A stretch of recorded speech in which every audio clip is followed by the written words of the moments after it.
Je vous salue Marie, pleine de grâce, le Seigneur est avec vous. Vous êtes bénie entre toutes les femmes, et Jésus, le fruit de vos entrailles, est béni. Sainte Marie, Mère de Dieu, priez pour nous pauvres pécheurs, maintenant et à l'heure de notre mort. Amen. Marie, Mère du Verbe, priez pour nous. Notre-Dame de cette douleur, priez pour nous. Bien-aimés, amis de la Vierge Marie, bonjour. Bonjour. Aujourd'hui, nous entamons notre 4e méditation sur le message de l'amour dans les apparitions de Kibéo. À Kibéo, la Vierge Marie a beaucoup insisté sur l'amour fraternel. Celui-ci est membre de l'amour que nous avons pour Dieu. À la fin de ses apparitions, s'adressa à Alphonsine le 28 novembre 1989. Elle a dit: mes enfants, je vous aime, je vous aime, je vous aime beaucoup. Est-ce que vous aussi vous m'aimez? Ce que la Mère du Verbe nous demande, c'est de nous aimer les uns les autres, d'un amour qu'elle-même nous aime. Toute personne qui se déclare enfant de Marie devrait nécessairement répondre à cette question posée par la Vierge Marie, en fait de savoir si elle aime réellement et sa place dans sa vie. Être enfant de Marie, c'est avant tout être capable d'aimer comme elle. Comme Père Luc, 1er chapitre, verset 39 à 40, et d'obéir à Dieu, d'espérer, de croire, de prier comme elle. Tout enfant qui m'invoquera aura la vie éternelle. Celui qui croira en Jésus et croira en Dieu aura la vie éternelle. Dites la Vierge Marie dans une chanson qu'elle a apprise à Alphonsine. Tout enfant qui m'aimera, tout enfant qui m'invoquera aura la vie éternelle. Celui qui croira en Jésus et croira en Dieu aura la vie éternelle. Dit la Vierge Marie dans une chanson, dans une des chansons qu'elle a apprise à Alphonsine. Comme je vous ai dit, la Vierge Marie apprenait aux voyantes comment chanter. Il y a certaines chansons que la Vierge Marie a apprises aux voyantes. Marie, en avertissant ses enfants à propos de la situation macabre du monde, elle dit: il n'y a pas assez d'amour ni de paix dans la relation des hommes entre eux. Cet avertissement a pour objectif de nous ramener à l'essentiel de notre vie, à savoir l'amour. La Vierge Marie veut que la haine soit déracinée de nos cœurs, afin que nous aimions toutes les personnes et que nos rencontres soient habitées par la joie, le fait de souhaiter du bien aux autres, de nous réjouir de leur succès et d'avoir la compassion pour ceux qui traversent des moments douloureux comme la mort d'un être cher, la maladie et les échecs de la vie. Arriver à partager avec les autres par amour. Dans les moments difficiles, compatir avec eux. Dans les moments de joie, partager avec eux cette joie. Parce que la joie partagée s'intensifie et la souffrance partagée diminue. Vous avez fait l'expérience vous-même. Quand vous avez de la joie et quand vous partagez avec les autres, vous vous rendez compte que la joie s'intensifie. Imaginez-vous si tu as la joie et tu passes dormir. Parfois le matin, tu as déjà oublié que tu étais en joie. Mais quand c'est la joie partagée, comme le soir, comme vous faites, même le matin, il y a quelqu'un qui dit: hier on a dansé, on a fait le show. Alors, on s'est réveillé, il y avait beaucoup plus de joie. Mais si c'était la joie qui n'a pas partagée, vous voyez. Alors, aimer, c'est être en mesure justement de partager la joie, mais aussi de compatir avec des personnes qui souffrent. Être enfant de Marie, ça nous demande d'apprendre d'elle comment aimer, comment compatir, comment vivre au service des autres. Nous ne pouvons pas prétendre être des enfants de Marie si nous ne faisons pas ce qu'elle a fait. On dit qu'il y a un prêtre qui avait un voyage, a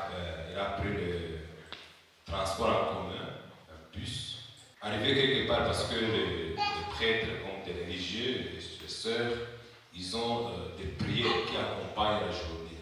Ce que nous appelons on trouve dans des livres de bréviaires. Des bréviaires. Alors, il y a la prière du matin, du midi, soir, la prière avant d'aller dormir.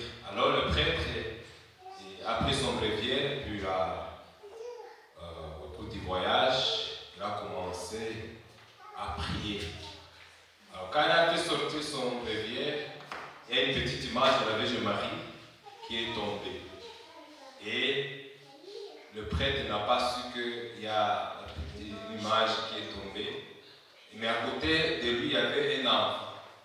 L'enfant qui a ramassé la petite image. Et quand le prêtre a terminé ses prières, l'enfant l'a approché et lui a posé comme question: qui est sur cette photo? Vous savez que nous aimons dire que, et c'est vrai, que la Vierge Marie est notre maman, n'est-ce pas? Alors le prêtre a dit à l'enfant que c'est ma maman. Alors l'enfant commence à regarder. Pour l'enfant, l'image c'est la photo. Il commence à regarder la photo, à regarder le prêtre. Et puis il a dit: vous ne ressemblez pas. Vous ne ressemblez pas. Et c'est vrai, parfois, nous prétendons dire que la Vierge Marie est notre maman, mais on ne ressemble pas à sa maman. Est-ce que je prie comme la Vierge Marie? Je chante le Magnificat, je chante comme la Vierge Marie. Est-ce que je crois comme la Vierge Marie? Je prie comme la Vierge Marie. Est-ce que j'espère comme la Vierge Marie? Si ce n'est pas le cas, alors ça veut dire que je suis un bâtard. Je ne suis pas l'enfant de Marie, ou bien je suis un enfant adoptif, parce que si je suis l'enfant de Marie, forcément je dois avoir de la ressemblance dans mes actes, n'est-ce pas? Et il y a des personnes qui portent des pagnes de la Vierge Marie. Je pense que vous les voyez parfois. Tu vois la personne prend le taxi, elle est en bas, il y avait le chapelet, mais toi, tu prends le taxi, tu arrives dedans. Tu vois que la personne est en train d'insulter d'autres personnes. Tiens, tu te poses la question: est-ce que je dois sortir ou je vais continuer? Je peux m'asseoir. Je pouvais lui dire d'arriver d'abord le chapelet, comme ça il peut insulter, après il va me faire, parce que c'est contradictoire. Ce qui est dans son cœur, n'est-ce pas, ce qui apparaît, qui est à l'extérieur. Donc la personne porte des accoutrements qui montrent qu'elle est chrétienne, mais ce qui sort de sa bouche, terrible. Alors, c'est contradictoire. On ne peut pas prétendre être enfant de Marie si on n'imite pas Marie dans ses actions, n'est-ce pas? Alors, à nous de savoir si réellement nous sommes des enfants de la Vierge Marie. Alors, si nous le sommes, faisons comme la Vierge Marie fait. Alors, premier point, l'amour et la souffrance dans les apparitions de la Vierge Marie ici à Kibéo. Le sens de l'amour est actuellement galvaudé. Ça a perdu le sens, à tel point qu'il s'est réduit à un simple plaisir ou jouissance terrestre. Or, quand l'amour est vidé de son aspect sacrificiel, il n'est plus rien qu'un simple sentiment. Vouloir aimer sans souffrir est une illusion, parce que l'amour est toujours un processus de purification, de renoncement, de transformation douloureuse de nous-mêmes, ainsi que le chemin de la maturation. Il est un engagement qui pousse à dépendre des autres, à tout faire en vue de leur bien-être et de leur bonheur. On dit qu'on peut souffrir, on peut beaucoup souffrir sans aimer, mais on ne peut jamais aimer sans souffrir. L'amour vrai exige le sacrifice, il le recherche. Quand Jésus nous demande de porter nos croix de chaque jour et de le suivre, il veut nous faire comprendre le sens du salut des hommes. La Vierge Marie nous a rappelé que son enfant ne peut se séparer de la souffrance. Une manière de souligner la nécessité de la souffrance dans notre vie chrétienne. En fait, quand on aime, on souffre parce que l'amour exige le sacrifice. Parfois, il y a des chrétiens qui viennent me dire, est-ce que mon père, nous ne te fatiguons pas? Moi, je dis, vous me fatiguez. Je ne dis pas dire que vous me fatiguez. Mais c'est dans cette fatigue-là que je trouve le sens de ce que je fais. Imagine. Et ce que tu fais sans sacrifice n'a pas de sens. Ça ne dure pas. C'est éphémère. Quand tu fais quelque chose, que tu sens que ça te demande un certain sacrifice, ça veut dire que cette chose-là, ça vaut la peine d'être. N'est-ce pas? Imaginez, je suis prêtre et je prêche toujours, personne n'est venu me dire que je prêche bien. Ah! À un certain moment, j'ai fait ce que je peux faire. Même les gens ne savent même pas que je passe les nuits en train de préparer les homélies. À quoi bon? Si ce que je fais, il n'y a pas un certain sacrifice. Et c'est ce qui nous manque parfois comme chrétiens. Nous voulons faire le minimum possible. Ce qui est demandé. Alors on devient comme pharisiens, on fait ce qui est demandé, il n'y a pas plus. C'est ce qu'on m'a demandé, ce que j'ai fait, je parle de lui. Non, la vie chrétienne nous demande le sacrifice. Alors, si Jésus nous a aimés, son amour s'est laissé à la croix. Alors, il a donné toute sa vie pour nous. Ah, ça c'est la preuve juste et la preuve convaincante de l'amour.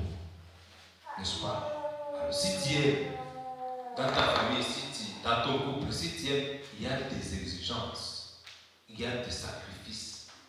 Il nous arrive de nous poser des questions concernant la souffrance. Pourquoi Dieu la permet? Pourquoi nous devons souffrir?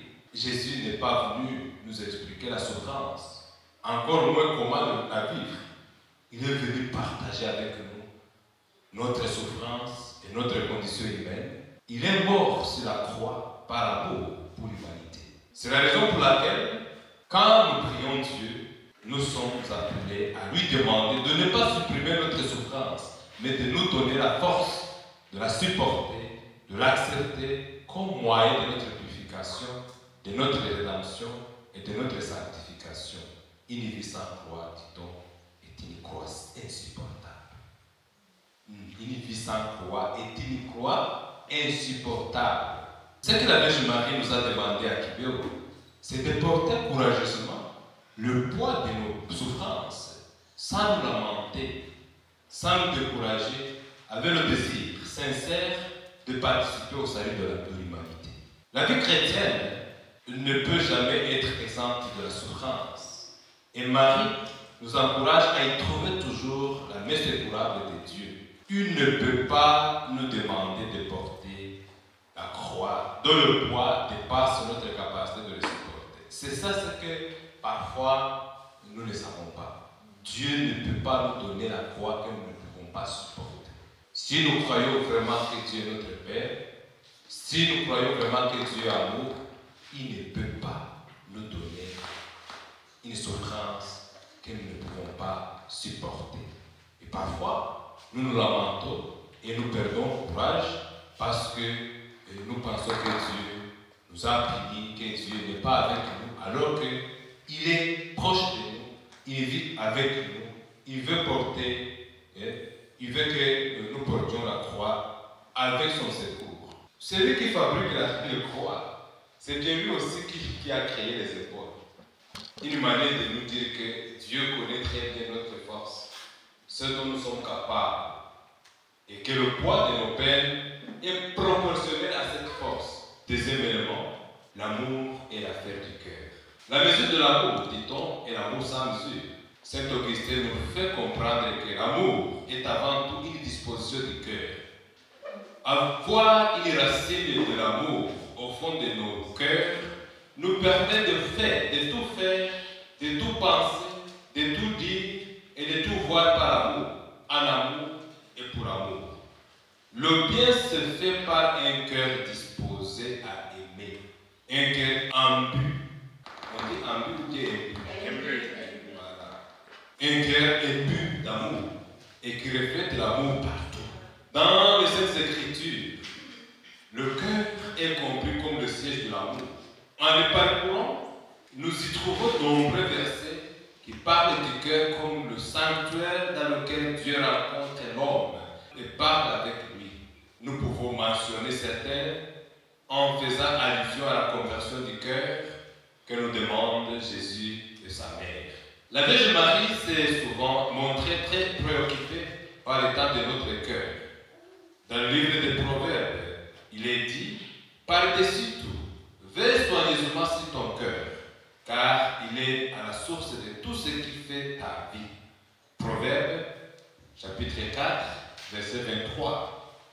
La qualité de nos cœurs se reflète dans les actes que nous posons et se mesure à notre capacité d'aimer et de vivre en bonne relation avec les autres. C'est le cœur qui dirige notre vie, car lorsqu'il est bon, notre vie est saine et sauve. Lorsqu'il est mauvais, notre vie devient amère pour nous et pour les autres. Je pense que c'est hier et avant-hier dont on parlait, le fruit, n'est-ce pas? On ne cueille pas les pois sur les pois, on reconnaît l'arbre à ce fruit. Voilà. Si ton cœur est mauvais, c'est sûr que tes actes seront mauvais. La mère du Verbe est à maintes fois revenue sur l'urgence de revenir à Dieu pour être sauvé. Dans le livre de Jérémie, Dieu dit « Vous vous tournez vers moi, vous me trouverez lorsque vous vous tournerez vers moi de tout votre cœur. » Jérémie, chapitre 29, verset 13. Toutes les fois que l'homme tourne le dos à son Créateur, il se perd et se détruit. Dieu veut toujours que nous tournions vers lui, car il nous attend pour nous couvrir des baisers et nous revêtir notre dignité que nous avons perdue en péchant contre lui. À Kibéo, Marie souffrait du fait qu'elle venait à la rencontre de ses enfants, en leur apportant le message du salut, mais eux ne se montraient pas intéressés. Chez Ézéchiel, il est dit, je vous donnerai un cœur nouveau et je mettrai en vous un esprit nouveau. Je retirerai de votre corps le cœur de pierre et je vous donnerai un cœur de chair. Ézéchiel, chapitre 36, verset 26. Dieu vient toujours à la recherche des hommes et cherche toujours à les secourir. Il vient à la recherche des hommes et à les secourir. Il promet une vie renouvelée à ceux qui veulent être sauvés. C'est l'homme qui se laisse toucher par la grâce de Dieu et qui est conscient de son égarement est capable de manifester un cœur contrit et désireux de se convertir. Il peut humblement dire « Ô Dieu, crée en moi un cœur pur, renouvelle-moi un esprit bien disposé. » Psaume 51, verset 12. La Vierge Marie est toujours contente de voir de telles âmes faibles et pécheresses, mais sachant s'abaisser et compter sur Dieu. Les apparences sont souvent trompeuses, mais Dieu connaît très bien les intentions des hommes. La Vierge Marie nous demande de fuir l'hypocrisie en vue d'être correct avec nous-mêmes, avec les autres, ainsi qu'avec Dieu. L'homme ne voit que ce qui frappe les yeux, mais l'Éternel regarde au cœur. Confère 1 Samuel, c'est chapitre 16, verset 7. Dieu sait bien de quoi nous sommes pétris, inscrites nos pensées. C'est pourquoi il veut toujours que nos cœurs soient sans orgueil et sans méchanceté. Les déviations des hommes, qu'il faut penser à tort que la technocratie et la rationalité suffisent pour changer le monde et tu as la confiance en Dieu. Mets ta confiance en l'Éternel de tout ton cœur et ne te repose pas sur ta propre intelligence. Proverbe, chapitre 3, versets 5 à 6. L'homme ne peut jamais se sauver. Son intelligence doit l'amener à comprendre et à contempler la grandeur de Dieu. Malheureusement, plus l'homme devient grand, plus il a tendance à mépriser Dieu. Il est nécessaire de tenir compte de lui pour tout ce que nous entreprenons et il nous conduira sur le droit chemin. Chapitre 3, du 5, verset 5 à 6. Le cœur englobe toute la vie intellectuelle et affective de l'homme. C'est là que nous conservons les choses essentielles, que l'amour et la fidélité ne te fassent jamais défaut. Attache-les autour de ton cou, grave-les sur les tablettes de ton cœur, et tu obtiendras la faveur de Dieu et des hommes. Tu auras la réputation d'être un homme de bon sens. Proverbe, chapitre 3, versets 3 à 4. Tous les déploiements de la vie et les facultés de l'homme doivent être imprégnés de la volonté de Dieu. Tu aimeras le Seigneur ton Dieu de tout ton cœur, de toute ton âme, de toute ta pensée. Matthieu chapitre 22, verset 37. Le cœur désigne toutes les ressources de l'homme, y compris les richesses matérielles, car tout vient de Dieu et tout est pour lui. La Vierge Marie nous a révélé qu'accepter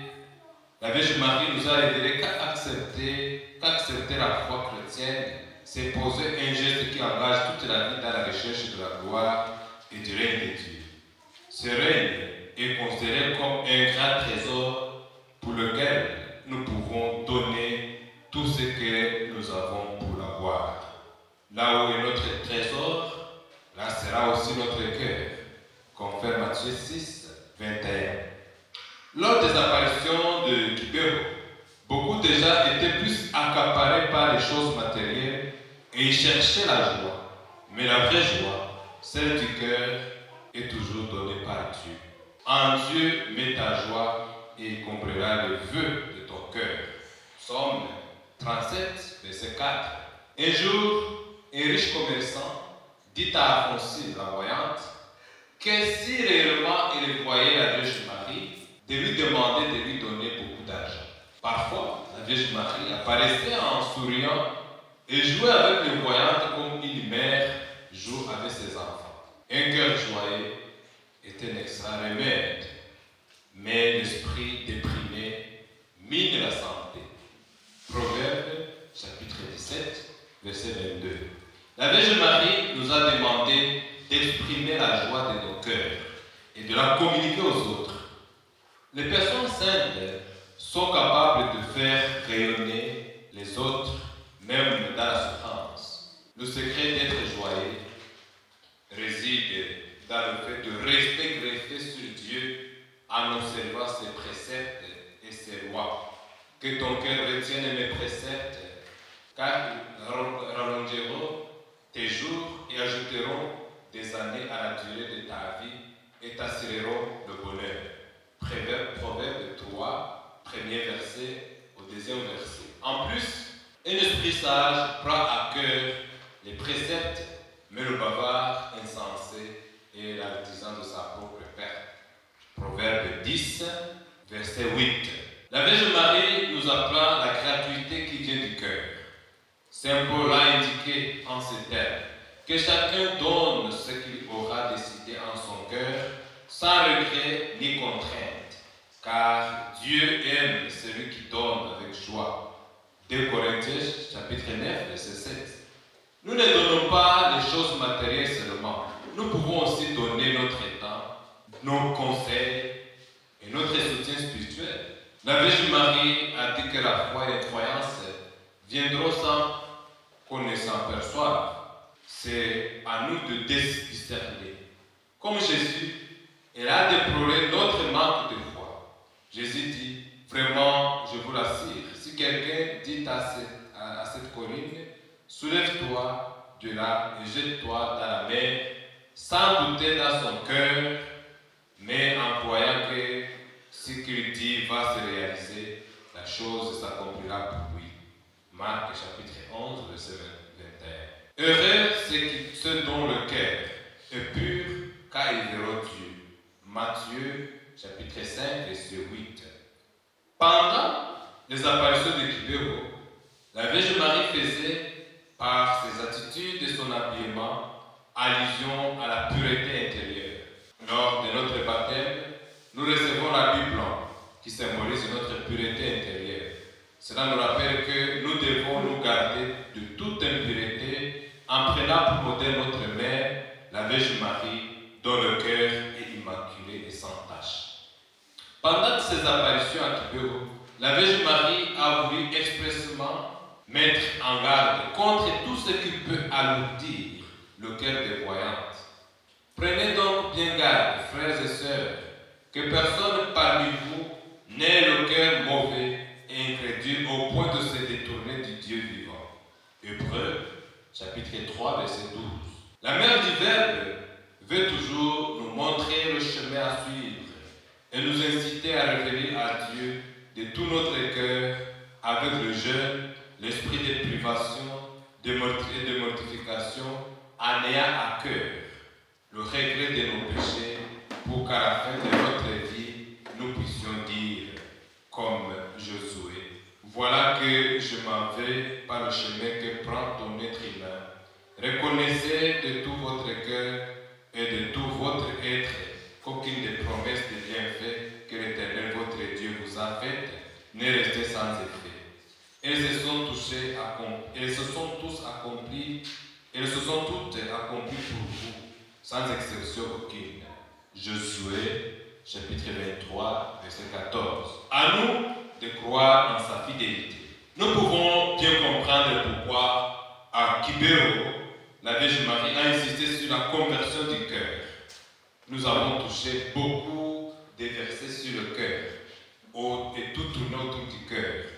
Elle nous demande de changer nos cœurs parce qu'elle sait que l'amour dont elle veut que nous nous aimions vient du cœur et qu'il n'est ni le fruit de nos spéculations, ni le produit de nos théories qui souvent n'ont rien à voir avec la réalité. L'amour est une affaire du cœur, mais pas n'importe lequel. Il s'agit d'un amour sans rancune, sans orgueil, sans vengeance, sans hypocrisie. Un cœur plein d'humanité, de compassion, de tendresse et de générosité. Un cœur qui se laisse dilater par l'amour de Dieu et qui le répand partout.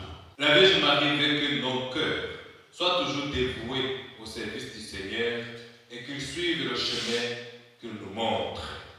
Le cœur est bien le siège de l'amour.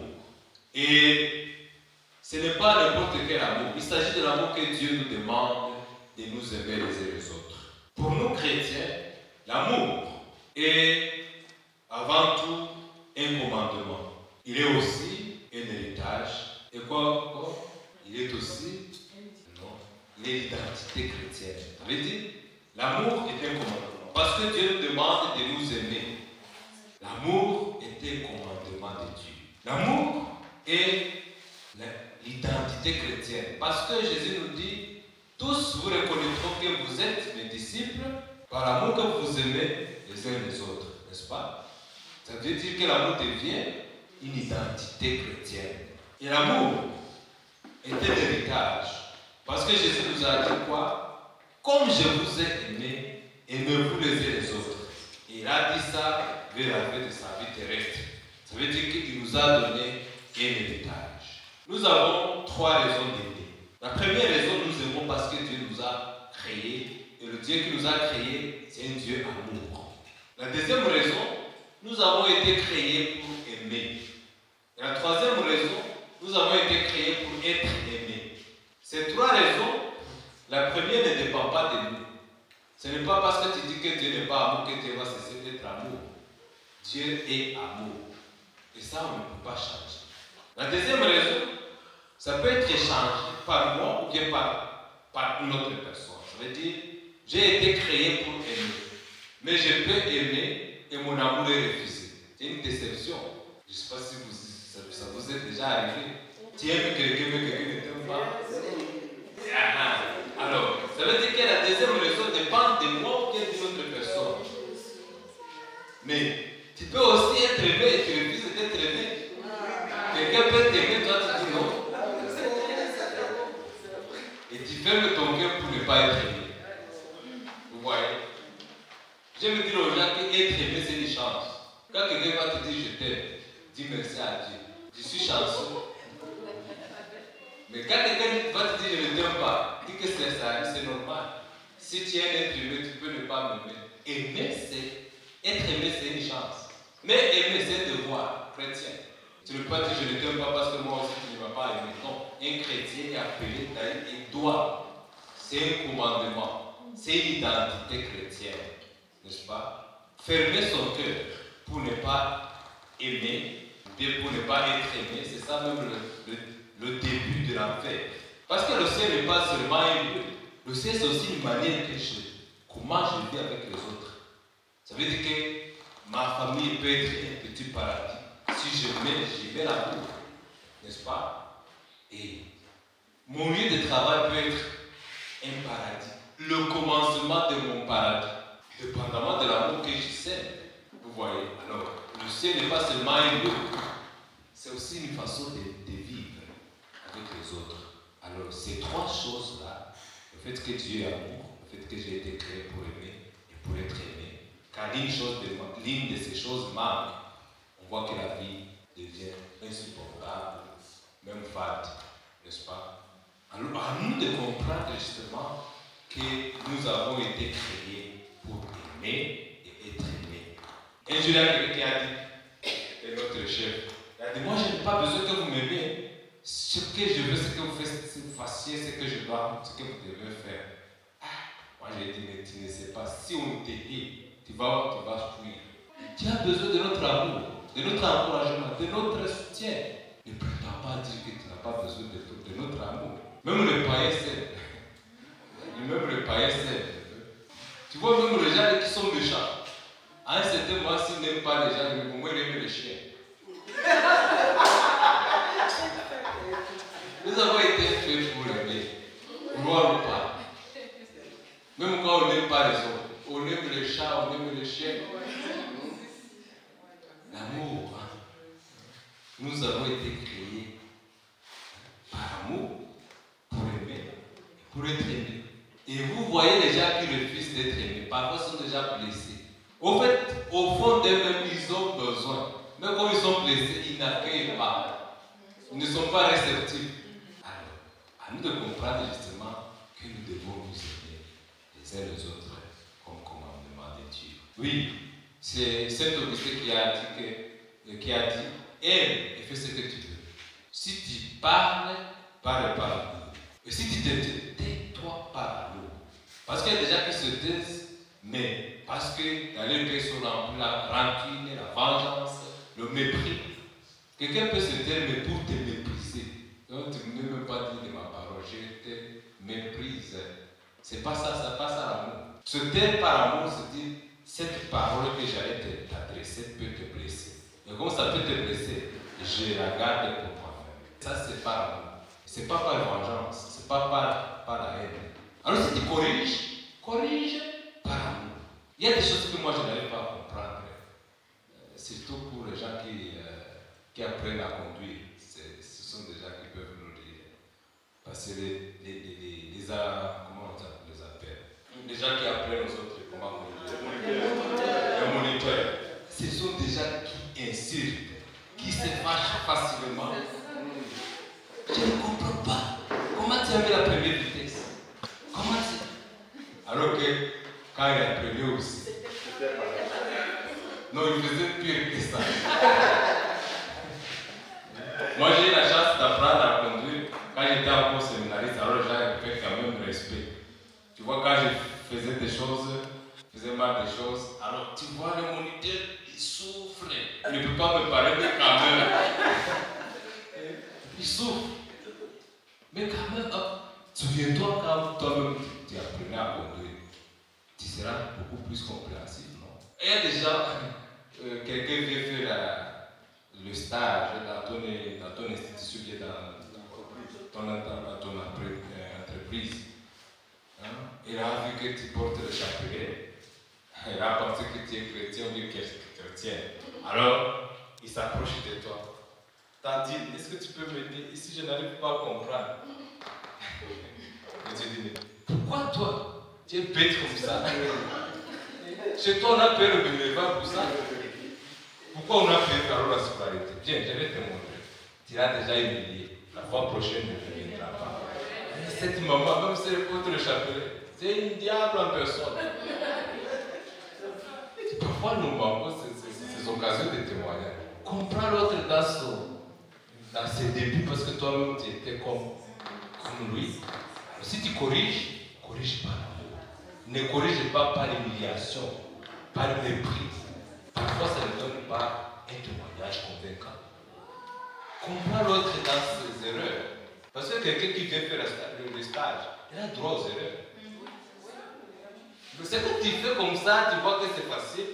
Je vous dis, quand tu conduis maintenant, je peux conduire même les yeux fermés. Mais avant, quand j'apprenais, tu prends le bras comme si ça va t'échapper. Parfois, on paye le... Mais ce n'est pas chrétien. Là où nous sommes, ce n'est pas chrétien. Même si tu veux soutirer l'argent, cherche notre moyen, mais ne dis pas quelqu'un. Il y a quelqu'un un jour qui apprenait à conduire. Il était diacre. Alors, c'est un prêtre qui l'aidait. Il a dit, mais comment toi tu fais des choses comme ça?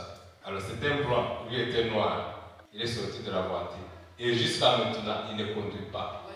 Il a dit, moi, je n'ai pas été prêtre pour conduire. Je ne veux pas être prêtre pour conduire. Ce n'est pas une exigence. Tu me parles comme ça. Laisse tes choses.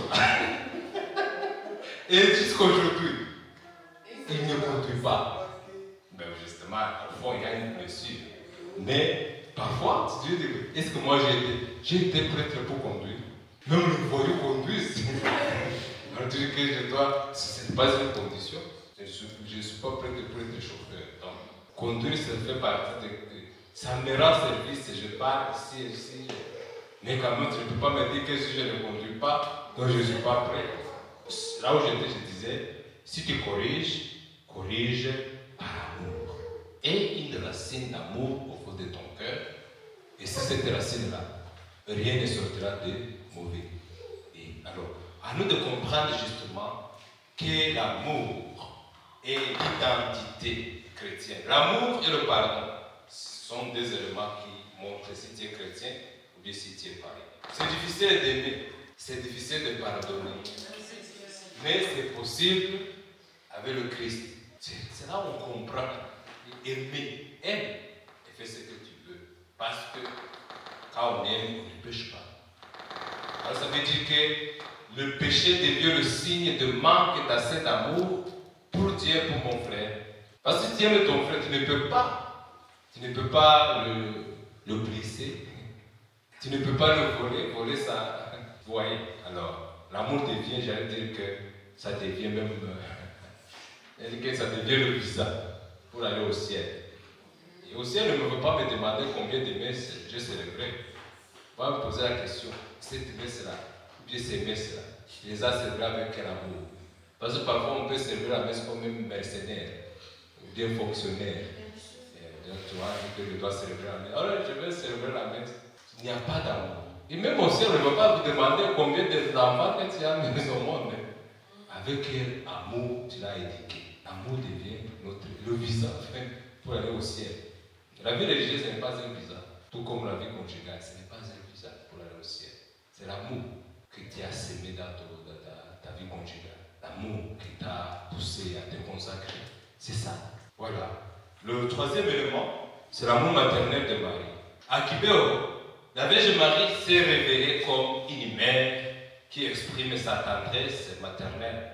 Une maman qui écoute son enfant, le conseille, le corrige et même le punit s'il le faut. Mais ces punitions d'une vraie maman ne sont jamais dures pour son enfant. Vous voyez, c'est vous. Quand vous punissez vos enfants, vous pouvez savoir est-ce que je punis mon enfant pour une correction ou je me défoule. Et ton mari t'a insulté, pas même tu prends la décision de frapper l'enfant jusqu'à. Alors ça devient un défoulement. Tu ne corriges pas l'enfant. Comme tu ne peux pas frapper ton mari, alors tu vas avoir là. Alors, Et correction de la Vierge Marie, c'est toujours marqué par cet amour maternel. Parce que, comme le Père vous a expliqué, je pense, qu'à Marie-Claire, Marie la faisait tomber dans des ronces, en signe de mortification. Et Marie-Claire répondait à la Vierge Marie, fais-moi tout ce que tu veux pourvu que le monde soit sauvé. Alors si la Vierge Marie prie, c'est pour nous ramener sur la bonne voie. Malheureusement, les hommes se montrent insensibles à son amour maternel. Et leur incrédulité les pousse à rejeter son message de conversion et de retour à Dieu. L'amour de la mère du Verbe émane de l'amour de Dieu. Marie est le fruit et le signe de l'amour que Dieu a pour nous, de sa tendresse, de sa miséricorde. C'est pourquoi, à nos frères dans la foi, de chaque époque et de chaque lieu, nous nous adressons à elle pour nos besoins et plaçons en elle nos espérances dans les événements heureux et douloureux de la vie. L'amour dont nous avons pour Marie nous pousse à dépendre totalement d'elle et à lui confier tout ce que nous sommes et ce que nous avons. Si nous nous tournons à elle, de tout notre cœur, elle nous enseigne comment vivre en communion avec Dieu. La mère est celle qui donne la vie, mais également celle qui aide et qui enseigne à vivre.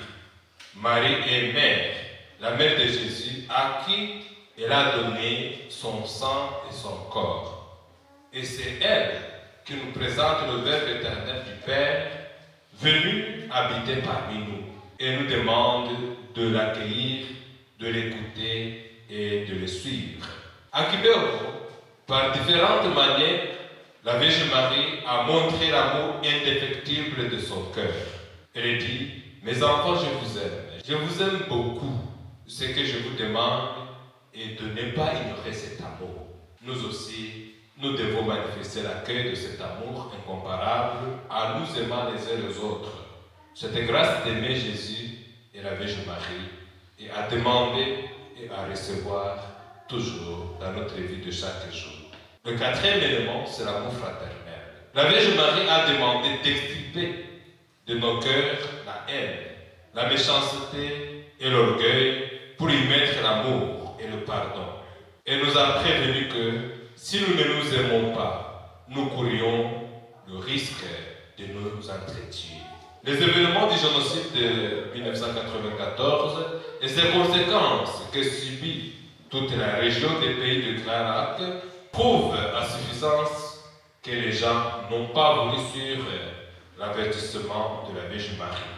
Malheureusement, nous sommes encore loin de mettre en pratique les conseils de la Vierge Marie, la Mère du Verbe, parce que quand nous regardons autour de nous, nous voyons les morts injustes, les réfugiés de guerre, les actes inhumains, les milliers des hommes et des femmes en proie à la famine, les jeunes qui se livrent à la prostitution, à la drogue, par manque d'éducation. Partout nous voyons les actes suicidaires à cause de la solitude et de l'indifférence. Ça veut dire que le message de la Vierge Marie est d'actualité. Si nous remarquons toutes ces choses-là, les morts injustes, je pense qu'au Cameroun il y en avait aussi, il y a toujours. Je suis dans l'eau. Hein? Suivez mon regard. Je suis dans l'eau. C'est quel évêque encore? Il y a les morts injustes. Quand la Vierge Marie regarde le monde et de nombreux péchés qui s'y commettent, elle ressent un profond chagrin parce que la force du mal détruit et corrompt l'homme et son esprit dans tous les domaines de sa vie. Donc, elle ressent un profond chagrin parce que la force du mal détruit et corrompt l'homme et son esprit dans tous les domaines de sa vie. Actuellement, nous voyons et nous entendons partout l'égarement des hommes qui se plongent dans de nombreux malheurs. Au lieu de la gratitude, le ressentiment et l'ingratitude font loi. La vengeance éclipse le pardon. Les gens préfèrent les paroles blessantes et à la réconciliation. La compassion, la coopération, la solidarité et l'amour cèdent la place à la violence, l'intolérance et l'indifférence. La main du Verbe est bien entendu très triste. La main du Verbe est bien entendu très triste de voir cela dans les relations entre ses enfants. Elle recommande et exhorte tous à s'investir dans l'amour. Elle n'a pas cessé de nous interpeller et de nous mettre en garde contre toute forme de haine et ses conséquences néfastes. Elle a dit ainsi aux voyantes: ayez de l'amour les uns des autres. Ne nourrissez pas la haine, la vengeance et la méchanceté. Le 15 août 1982, la mère du Verbe est apparue avec le cœur brisé, qu'il a poussé à fondre en larmes en nous voyant user nos forces pour nous diviser et détruire la vie au lieu de la sauver. Il voulait que nos cœurs soient des lieux où se manifeste l'amour vrai et fraternel. Pour suivre ses conseils, il essaie de déraciner du fond de nous les germes de la haine, de l'injustice, de la méchanceté, de la vengeance et de la violence. Le monde que veut la mère du Verbe est un monde où règne la paix, l'unité, l'amour, le pardon et la justice. L'amour se laisse voir et se confirme dans nos actes, dans notre humanité, dans nos pensées et surtout dans notre cœur. Saint Augustin disait: aime et fais ce que tu veux. Si tu parles, parle par amour. Si tu te tais, tais-toi par amour. Si tu corriges, corrige par amour. Aie une racine de l'amour dans ton cœur. Et de cette racine, il ne sortira que du bien. Nombreux péchés que nous commettons sont signes que nous n'avons pas assez d'amour, que nous n'avons pas aimé Dieu et nos prochains. Nous ne pouvons pas prétendre aimer Dieu que nous ne voyons pas, tout en haïssant nos frères avec qui nous vivons. Confère la première épître de Saint Jean, chapitre 4, verset 20. Comme la Vierge Marie, pour pouvoir nous aimer sincèrement, nous sommes appelés à garder tout dans nos cœurs, non pas pour nous venger, nous lamenter, non pas pour nourrir la vengeance, la rancune et la haine. Par ces avertissements, il veut que nos cœurs soient des sièges de l'amour, de la compassion et de la gratitude. Notre humanité, nos pensées et nos cœurs doivent répandre le parfum de l'amour fraternel. C'est ce que la Vierge Marie nous souhaite, c'est ce que la Vierge Marie cherche dans ses enfants. Ayons l'amour les uns pour les autres et c'est ce que Jésus veut de nous. Si nous voulons réellement suivre le Christ jusqu'à la gloire, il nous faut aimer. Aimer cet amour qui exige le sacrifice, qui déracine l'indifférence et qui plante dans nos cœurs la compassion et la joie. Qu'est-ce que je peux faire pour aimer quelqu'un de difficile? Et c'est ça ce que Jésus nous demande. Quand il dit aimez vos ennemis. Et l'ennemi, au moins, quelqu'un qui est difficile, qui est un ennemi. Quelqu'un peut être difficile, n'est pas ton ennemi. Ça veut dire que c'est plus facile d'aimer celui qui est difficile que d'aimer ton ennemi. Parce que Jésus nous a dit que aimer, ça ne suffit pas. Il faut aimer jusqu'à aimer même nos ennemis. N'est-ce pas? Et alors, comment aimer quelqu'un qui est difficile? Sainte Thérèse de l'Enfant Jésus, quand elle était au couvent, il y avait une personne qui travaillait avec elle, c'était aussi une sœur, et elle travaillait dans la vianderie. Alors, à chaque moment, cette sœur était vraiment capricieuse, compliquée, et elle faisait tout exprès pour jeter de l'eau à les yeux de Sainte Thérèse de l'Enfant Jésus. Alors, Sainte Thérèse de l'Enfant Jésus essayait de lui offrir un sourire. Et à un certain moment, la sœur a commencé à changer. Et ne comprenait pas comment Sainte Thérèse continue quand même à manifester des gestes d'amour, de patience. Alors, à un certain moment, la sœur pensait que Sainte Thérèse est levée pour nous. N'est-ce pas? Alors, je lui ai posé la question à Sainte Thérèse de l'Enfant Jésus. Mais qu'est-ce que tu as vu à moi? Je vois que tu t'intéresses beaucoup à moi. Et ses sœurs, parce que Sainte Thérèse de l'Enfant Jésus vivait avec ses grandes sœurs. ces grandes sœurs ont commencé à manifester des scènes de jalousie, disant que non, tu aimes telle personne plus que nous, alors que nous sommes de ton sang, tout ça, tout ça. Alors Sainte Thérèse a gardé, elle s'est tuée. Vers la fin de sa vie, c'est là qu'il a expliqué. Il a dit que j'ai vécu avec une sœur difficile, mais j'ai appris à l'aimer, à la supporter, jusqu'à ce que la sœur était convaincue que je l'aime beaucoup et que j'ai beaucoup de choses que je vois en elle. Alors qu'au fond, je ne voyais que Jésus. D'autres choses, cette sœur-là était insupportable. Alors, cette manière-là d'aimer l'autre, jusqu'à ce qu'elle pense que vraiment, il a beaucoup de qualités, il y a quelque chose que... Alors, la sœur Thérèse a pris la décision de manifester l'amour, même si cette personne était difficile. À un certain moment, la sœur a cessé de lui montrer de ces actes-là qui gênent, parce qu'elle a vu que Thérèse l'aime. Et parfois, nous pensons que ce sont les gens qui changent. C'est nous qui changeons la manière de les regarder, de les voir.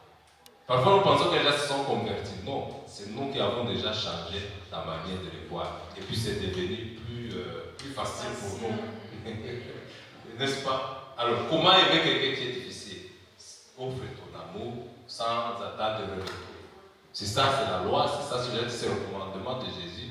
Jésus qui nous demande d'aimer ces gens difficiles, même d'aimer les ennemis. C'est le problème de nous, ce n'est pas le problème des chrétiens d'avant. Ça veut dire que c'est nous qui changeons avec le monde. Le monde est devenu plus le monde d'intérêt. Le monde est devenu. L'amour doit être désintéressé. Bon. Moi, maintenant, bon, il faut que d'abord il me gifle pour voir ce que je vais faire. Parce qu'on raconte l'histoire d'un séminariste qui est parti. Je dois répondre d'abord aux questions de ma soeur. Il y a un séminariste qui est parti au cabaret avec son ami, son compagnon, qui est aussi séminariste. Alors, arrivé au cabaret, ils ont rencontré quelqu'un qui était déjà ivre.